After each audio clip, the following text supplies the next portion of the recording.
What Meghan wants, Meghan gets. Don't forget that classic line from Prince Harry around the wedding: when Meghan wants, Meghan gets.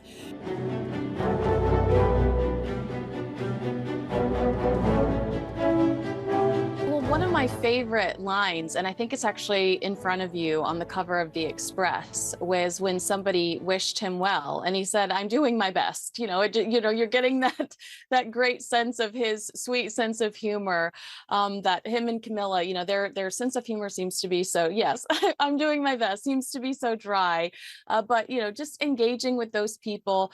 We were under the impression that he wouldn't actually go as far as to shake hands and touch people, because of his, immune system being potentially jeopardized by some of these cancer treatments that he's undergoing. So what a thrill to see him out and about, smiling, shaking hands, and just really engaging with people that were there to wish him well and to spend such a sacred holiday with him.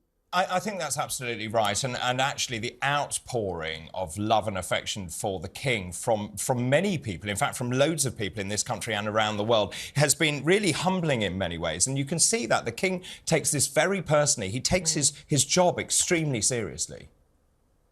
Oh, yes. And with such devastating news that we received from the Princess of Wales not too long ago, I think it was important for him to get back and be the face of the family as much as he can, to give us a sense of relief. I mean, we've spoken a lot over the last few weeks about how vulnerable the royal family can be. Over the last few weeks, it has seemed very vulnerable. Or the idea of the Queen saying, you need to be seen to be believed. And obviously, they hear that, they're listening, and they're trying to put on a really strong and courageous front, and that's absolutely what it looks like.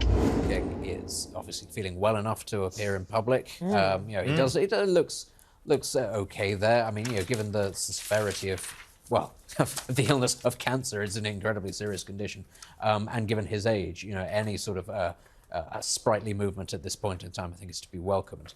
And of course, this all comes off the back of the furore around the Princess of Wales, and the rumours and stories, and then obviously the revelations about her health situation. I think it must be said, actually, whatever you think of King Charles, I think him being very upfront about his diagnosis and telling people this is something that you need to take seriously. Again, men often don't go to the doctor about these things or leave them until it's too late. I think it's a very good thing, and then also be putting on a brave face for the rest of the family, taking the heat off the Princess of Wales. That's already happened, obviously, but, going out in public and meeting people, it's a welcome thing to see, because I think actually everybody increasingly knows somebody who has got cancer, who has been ill, and it's really sort of an awful situation to have to face. It is absolutely, and of course what we've seen is it's driven men to go and get checked out for prostate cancer, for example, which is fantastic. Rebecca, is there an issue here? And I mentioned it earlier, the King wanted a slimmed-down monarchy, and of course actually now that's a major problem, because when you look at the numbers of working royals, they're very low. And the Duke of Kent is 88, Princess Alexandra of Kent is 87. The Duke and Duchess of Gloucester, well, they're spring chickens. They're just 79 and 77. So you haven't got any working royals. No, and also, the idea of the monarchy, I think the vision was that it was going to be this kind of young, vital, modern institution with Kate and William. And now, like you say, you've got kind of, slightly the sort of older scale of now these... they're definitely old. Very old. Yeah. Out and about kind of representing this institution. I mean, it really hasn't worked out very well. And the Queen, I mean, she has picked up so much work, hasn't she? I mean, what a phenomenal... And we all kind of know, Camilla, I think, is not renowned for her kind of work ethic, is it? I think she kind of famously likes to sort of, take things easy. And she absolutely hasn't. She's embraced this role, with incredible gusto. And him yesterday kind of out and about reassuring people, and an incredible symbol to people who have cancer or have family members of cancer, that life goes on, I think is I found very it powerful. Fascinating he's shaking people's hands, actually, because there was a lot of talk, wasn't there, actually, that he wouldn't be doing that because of the treatment that he's under and so on. So actually, in some ways, that's a very positive thing that he feels he can do. Return with an Easter walkabout, telling well-wishers that he's doing his best. And joining me now is TalkTV's royal correspondent, Rupert Bell. Rupert, it was so uplifting to see the King out and about, wasn't it? I think that was the point of it. He wanted to go for something that is part sort of public, part private. We saw same as at Christmas. They go to Sandringham there, but the family turn out to support. But I think he definitely wanted to go. Yes, he was driven there in the state Bentley. It's not too far from Windsor Castle. It's a very short drive, but then he goes to the service. But then I think the significant part was the walkabout at the end. 56 people shook hands with the king. And that, I think, was what he enjoys more than anything, meeting people out on the streets who travelled, in some cases, a long way to see him. And he even asked them, you know, have you come to see the castle? No, I've come to see you. And I think that will be very positive for him to feel that people do genuinely care about his recovery. And the walkabout was, I think, a bonus ball. And, you know, as we say, the royal family had to be seen. And it's great that he was able to be seen, even in a controlled circumstances as yesterday. It was managed, but it was important to see him out and about. And what has the wider public reaction been to seeing the king sort of out and about again? Well, I think it would be very positive because it's what he wants to do. He doesn't like being cooped up in the palace. OK, he's been working, carrying on with private meetings and doing the business of state. But actually being out and about is what he wants to do more than anything because, you know, obviously at 75 years of age, he knows he's aware of his own mortality, but he likes being out there. And that's what I'm sure he's deeply frustrated. And hopefully it will be the precursor to more occasions when we see him out and about fulfilling his public role. I suppose we could be talking about things like maybe garden parties. The Trooping of the Colour will be an interesting one in June, and maybe a trip to Royal Ascot. Those are the sort of things that could be on the agenda. But it is a positive step forward to see him out and about and engaging with the public. Now, according to a palace source, the Princess of Wales was forced to release the video announcing her cancer treatment because her diagnosis was about to be leaked.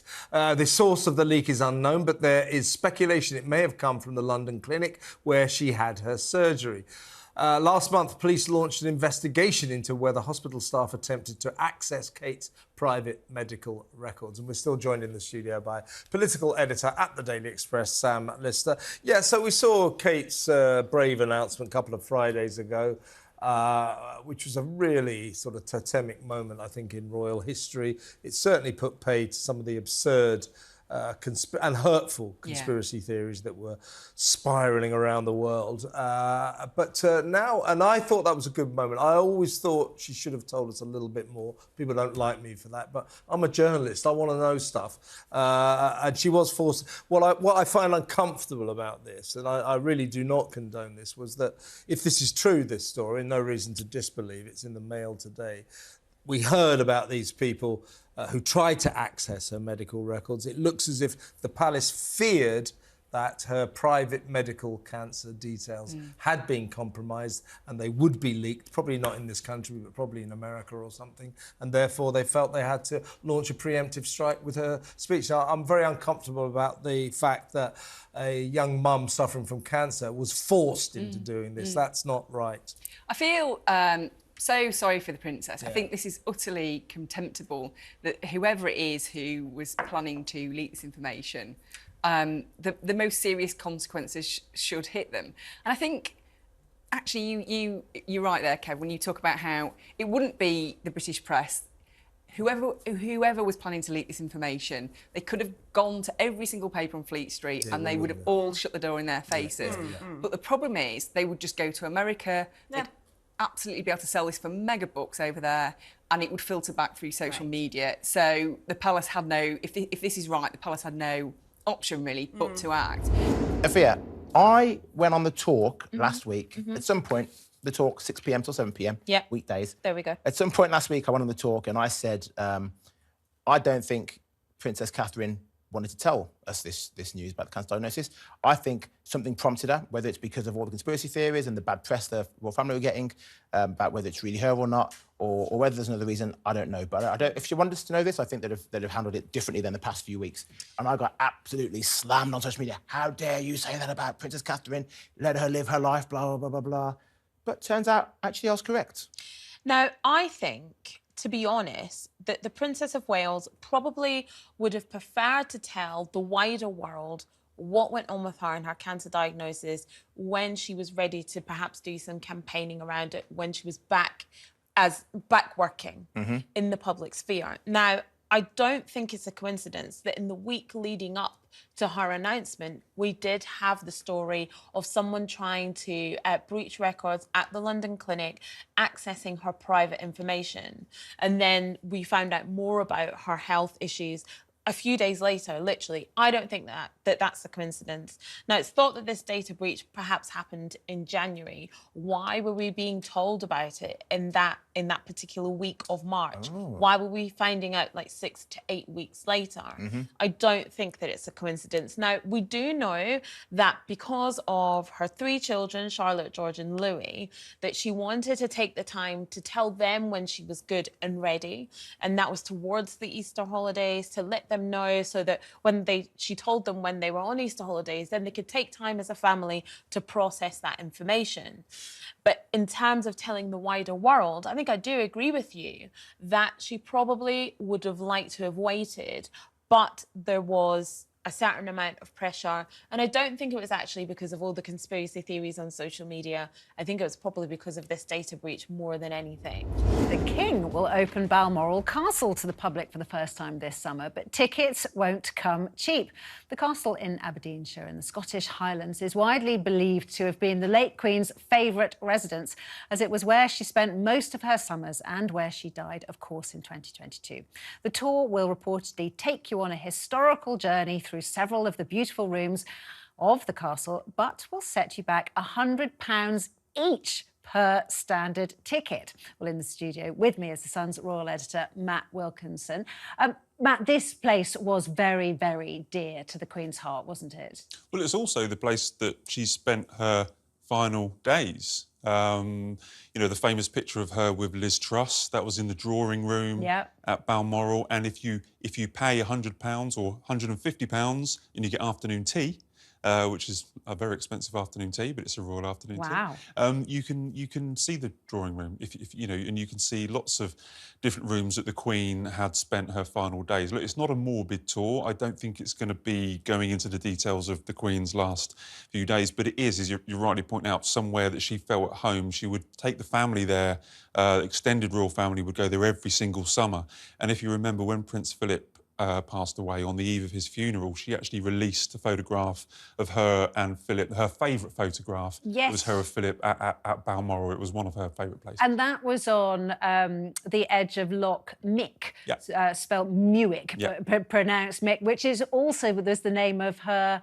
You know, when she died, she had those 2 corgi puppies that went back to Fergie, and one of them was called Mick. And that picture was a lovely picture of Philip. Sort of, he was lying on the grass. They were having a picnic, and so that clearly was a very special place for them.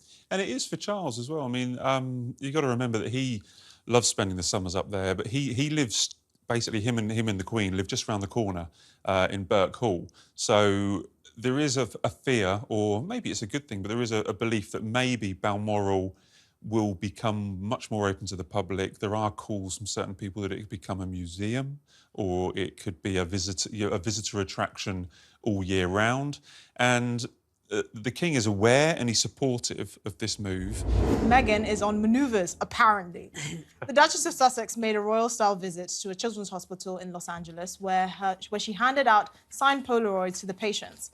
At one point, Meghan could be heard telling a girl the joy of the camera is watching the photo develop together. Interesting. The Duchess also led a literally healing session for the patients where she put her acting skills to good use, putting on voices for each of the characters in the book. Okay. Meghan has a history with children's books, having authored one of her own, The Bench, in 2021. Does anyone remember that? Me neither. Yeah, we do. Me neither. The visit has raised questions as to whether the Duchess of Sussex will return to the UK for Harry's Invictus Game service next month. Meghan hasn't stepped on British soil since the funeral of the late Queen Elizabeth in September 2022. Sorry, I still get choked up saying that. okay, good for her. She is doing what a lot of celebrities in LA do, going to a children's hospital. I don't see this as out of character. This kind of fits into what she does, her charity work. I do think, though, the more interesting thing is whether she's going to come with Prince Harry in May. It's going to be interesting, because I actually think she's avoiding the UK because she's not interested in the whole drama and kind of being injected. Is she going to talk to Kate and all of that? I personally think she's going to not come, because obviously Prince Harry has lost his case with the Home Office. And as he said, he doesn't feel safe bringing his family over. And I also think this is probably going to be a time where actually the distance between the Sussexes and the royal family will be calcified, because the focus will obviously be on the Princess of Wales and the King recovering. They don't need the whole Netflix drama. And obviously it was quite telling that they didn't tell the Sussexes of Princess Catherine's diagnosis. I think that's quite indicative that, you know, they just need distance for now. I don't think she'll come. I really don't think she'll come, because I think you've nailed it. She's just not interested in being tabloid. I mean, she's tabloid fodder anyway, whether she's here or not. Like hundreds of articles written a day about absolutely nothing. Shoes, and we know this. Exactly. I mean, I do too. I need to know this. Her shoe size. She got big feet. Can I just say, but I think, ladies, she is coming. Okay. She won't. Meghan is coming to town. She will be there. She's not going to miss this. For love nor money. What Meghan wants, Meghan gets. Don't forget that classic line from Prince Harry around the wedding: when Meghan wants, Meghan gets. You know, what I also think what's interesting about this story is, you know, it kind of contradicts what we've heard over the last few months, or almost years, that it's really Prince Harry and Meghan Markle that are in need of that reconciliation to salvage whatever reputation they have left here in the States. You know, there is a real disdain for them, for people that admire and love the British royal family.